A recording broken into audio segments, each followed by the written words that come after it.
Good evening.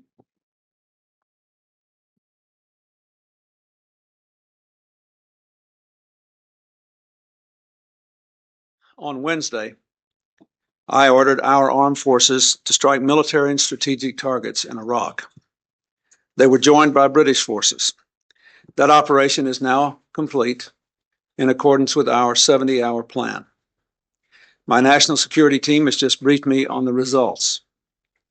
They are preliminary, but let me say just a few words about why we acted, what we have achieved, and where we want to go.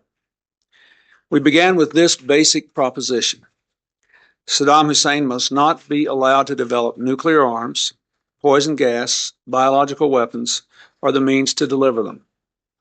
He has used such weapons before against soldiers and civilians, including his own people. We have no doubt that if left unchecked, he would do so again. Saddam must not be permitted to defy the will of the international community. Without a firm response, he would have been emboldened to do that again and again. For 7.5 years now, the United Nations weapons inspectors have done a truly remarkable job in forcing Saddam to disclose and destroy weapons and missiles he insisted he did not have. But over the past year, Saddam has repeatedly sought to cripple the inspection system, each time through intensive diplomatic efforts backed by the threat of military action. Saddam has backed down. When he did so last month, I made it absolutely clear that if he did not give UNSCOM full cooperation this time, we would act swiftly and without further delay. For 3 weeks, the inspectors tested Saddam's commitment to cooperate. They repeatedly ran into roadblocks and restrictions, some of them new. As their chairman, Richard Butler, concluded in his report to the United Nations on Tuesday, the inspectors no longer were able to do their job. So far as I was concerned, Saddam's days of cheat and retreat were over. Our objectives in this military action were clear: to degrade Saddam's weapons of mass destruction program and related delivery systems, as well as his capacity to attack his neighbors. It will take some time to make a detailed assessment of our operation.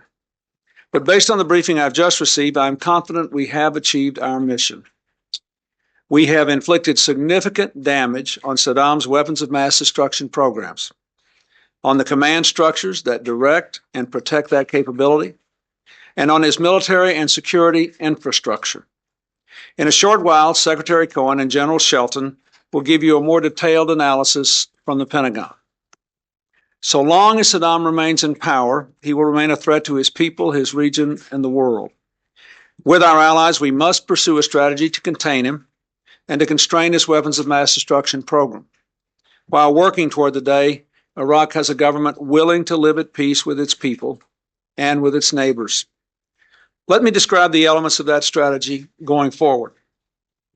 First, we will maintain a strong military presence in the area, and we will remain ready to use it if Saddam tries to rebuild his weapons of mass destruction, strikes out at his neighbors, challenges Allied aircraft, or moves against the Kurds. We also will continue to enforce no-fly zones in the north and from the southern suburbs of Baghdad to the Kuwaiti border. Second, we will sustain what have been among the most extensive sanctions in UN history. To date, they have cost Saddam more than $120 billion, resources that otherwise would have gone toward rebuilding his military. At the same time, we will support a continuation of the Oil for Food program, which generates more than $10 billion a year for food, medicine, and other critical humanitarian supplies for the Iraqi people.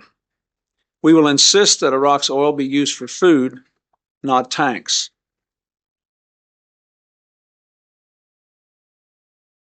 Third, we would welcome the return of UNSCOM and the International Atomic Energy Agency back into Iraq to pursue their mandate from the United Nations, provided that Iraq first takes concrete, affirmative, and demonstrable actions to show that it will fully cooperate with the inspectors. But if UNSCOM is not allowed to resume its work on a regular basis, We will remain vigilant and prepared to use force if we see that Iraq is rebuilding its weapons programs. Now, over the long term, the best way to end the threat that Saddam poses to his own people in the region is for Iraq to have a different government. We will intensify our engagement with the Iraqi opposition groups prudently and effectively. We will work with Radio Free Iraq to help news and information flow freely to the country. And we will stand ready to help a new leadership in Baghdad that abides by its international commitments and respects the rights of its own people. We hope it will return Iraq to its rightful place in the community of nations. Let me say in closing again how terribly proud I am of our men and women in uniform. Once again, they have done a difficult job with skill, dedication, and determination. I also want to say that I am very proud of our national security team. I want to thank Secretary Cohen and General Shelton. I want to thank Secretary Albright and Sandy Berger.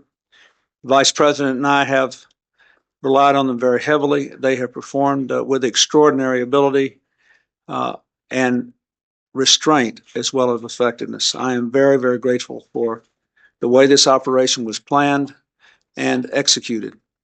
But again, foremost, I want to give my thanks to our men and women in uniform.